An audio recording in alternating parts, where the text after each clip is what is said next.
Vous savez, le Sénégal et la France, quand même, ont une longue tradition de coopération dans le domaine de l'administration et de la fonction publique. Donc c'est dans ce sens et dans cette perspective de renforcer effectivement ces liens de coopération qu'on est là réunis pour échanger un peu sur nos expériences relatives en matière de réforme et échanger, comme on l'a dit tout à l'heure, sur les meilleures pratiques en matière de réforme de l'administration. Il s'agit d'un grand projet qui porte sur une grande mutation de l'administration, qui est le nouveau droit de la fonction publique qui est en gestation.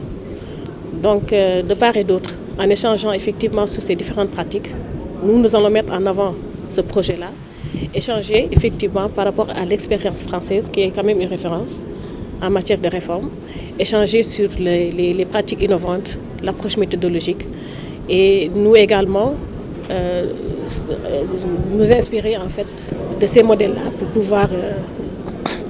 pour pouvoir avancer, bien entendu, et terminer ce grand projet-là qui porte sur le nouveau droit de la fonction publique. On s'aperçoit en discutant avec nos collègues depuis 2 jours qu'on a un certain nombre de problématiques communes. On s'interroge, on doit faire évoluer nos fonctions publiques, on doit se transformer, on fait face à des défis majeurs, le défi de la transformation numérique, le défi écologique, le défi démographique, et il faut que nos fonctions publiques s'adaptent continuellement. Et c'est de ça dont on vient parler avec vous. On a beaucoup à apprendre les uns des autres.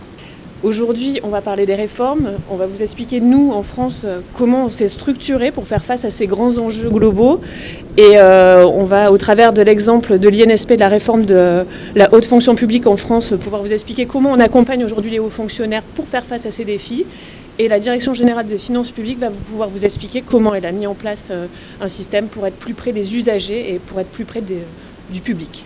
On a beaucoup appris hier en rencontrant nos homologues de la Direction générale de la fonction publique, notamment sur votre nouveau système d'information des ressources humaines qui est beaucoup plus performant que le système français, en tout cas beaucoup plus unifié. Et on est très heureux de savoir qu'on va pouvoir s'appuyer aussi sur vous pour progresser sur ces sujets-là. L'objectif ultime, en tout cas notre ambition par rapport à cette refonte de ce nouveau droit de la fonction publique, et d'améliorer la qualité du service rendu à l'usager, d'améliorer la compétitivité de l'économie et effectivement de rendre beaucoup plus attractif, disons, notre pays.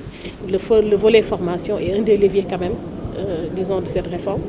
Nous aurons le numérique, la digitalisation dans les process, dans les procédures.